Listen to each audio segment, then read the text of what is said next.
I'm Mark C. Campbell, and I've been an architect most of my life, but with the Great Recession, I've delved much more deeply into the music. But I've started playing music as a 10-year-old back in the mid-'60s, and gosh, it's been part of me. I didn't grow up with the television, so I've had to entertain myself, and music's a great way to do that. So, and then I started meeting friends and forming bands. I played with Pete Vigor when I lived in the Shenandoah Valley. And we started going down to, I think our first festival was Stewart, Virginia, sometime in the late '60s. And I went there for a couple of years. And then we started going to Galax. So I sort of self-taught my fiddle. I could have used some lessons. I had a lot of bad habits, but you know, visiting Melvin and Jarrell and all the other musicians around, the old guys, I sort of got learning bow. I learned a lot of bowing from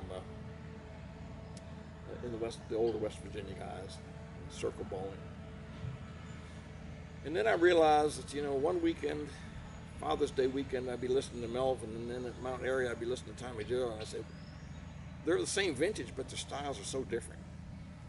When I finally realized that if I was going to play like one and the other, I had to sort of learn style.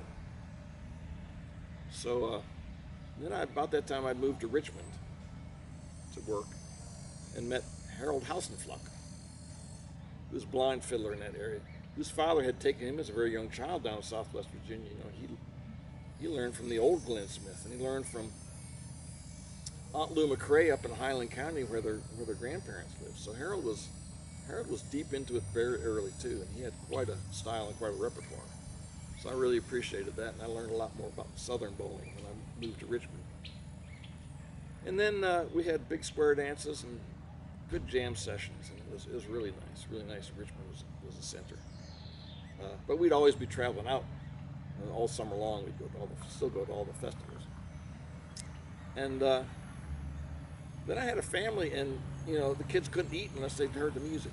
No, they would go to bed with me fiddling downstairs, and they sort of enculturated. And then we got a family band going in recent decades. We play around with Virginia Commission for the Arts, and everybody loved the family idea of this music. And in fact, Virginia is very deeply involved in family bands. You know, the Sheelers and the Stonemans. So it felt very natural to have a family band and do a lot of singing. In fact, the group I'm with now, the Sunny Mountain Serenaders, we do a lot of that singing from Southwest Virginia. And then I'm always interested in the fiddle tunes of West Virginia, so we do some of that. And I'm getting a little bit into Kentucky, although that's really a deep state of really wonderful fiddle music that I've tried to get as much as I can of. Some in Tennessee.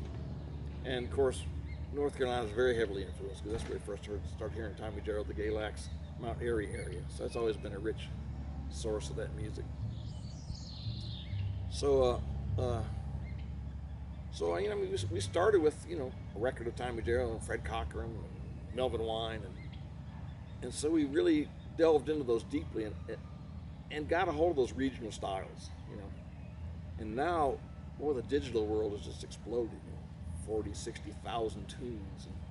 So I don't envy the young people having to figure out where it is they want to drop into this merlure that's totally available.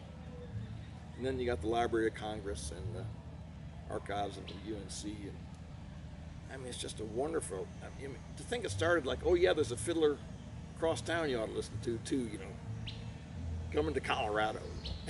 Well, it's all wonderful.